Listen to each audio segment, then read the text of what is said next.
Again, I want to thank the witnesses for being here. I think this was a very substantive committee hearing.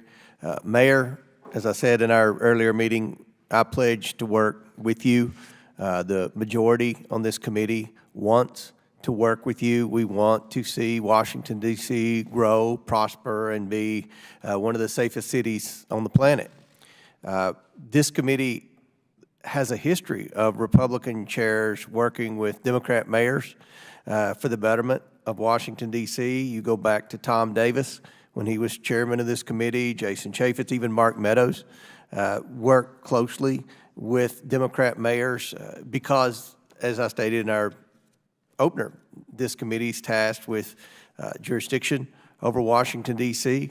We all spend, I guess now, a majority of our time in Washington, D.C. For our jobs. So obviously we have a vested interest in seeing the Washington city grow and prosper and be safe. Chief, we want to thank you for your service. We appreciate the service of you and your colleagues, and we pledge to do whatever we can to help you be successful. And Mr. Graves, as you have heard criticism from this side of the aisle, crime is a priority for this committee. Crime is one of the issues that we campaigned on to flip the House, to take the House from Democrat majority to Republican majority. We're not satisfied with your job performance in Washington, D.C. We've seen the statistics, we've seen the data. It's just not, one of the problems with the crime in America is we have prosecutors who are behind or sympathetic or liberal or lazy or whatever, maybe even don't have the resources to effectively keep up with prosecutions.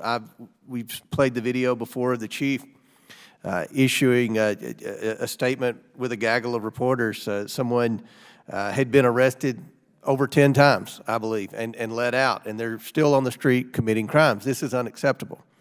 It's unacceptable in Washington, D.C. It's unacceptable in Louisville, Kentucky. It's unacceptable anywhere in America. So we hope that if there's something this committee can do to help increase the prosecutions in Washington, D.C., please let us know. We want to see that happen. And Mayor, just from listening to the committee, listening to your testimony, I know you said several things that caught my attention. The taxing of the marijuana, for example. I didn't know what the law was on that. We're researching that. I know that you have a lot of big issues coming forward, opportunities in Washington, D.C., a new arena. I know that would require some type of legislative assistance. That's something that we would pledge to work with you and your office on, something that I think would be beneficial to the city.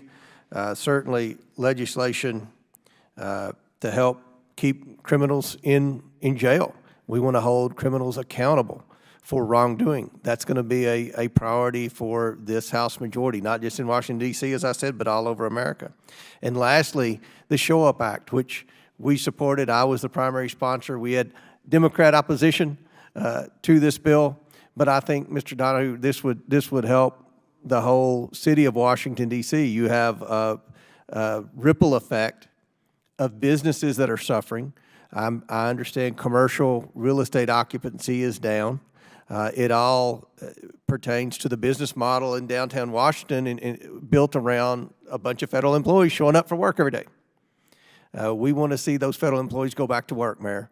That's why we passed the Show Up Act and would welcome your active support with Senator Schumer in the Senate. So I think there's a great opportunity to work together, this committee and the mayor's office, the chief, the U.S. attorney, city administrator. We want to see that happen, and I look forward to that relationship moving forward. With that and without objection, all members will have 5 legislative days within which to submit materials and to submit additional written questions for the witnesses, which will be forwarded to the witnesses for their response. If there is no further business, without objection, the committee stands adjourned.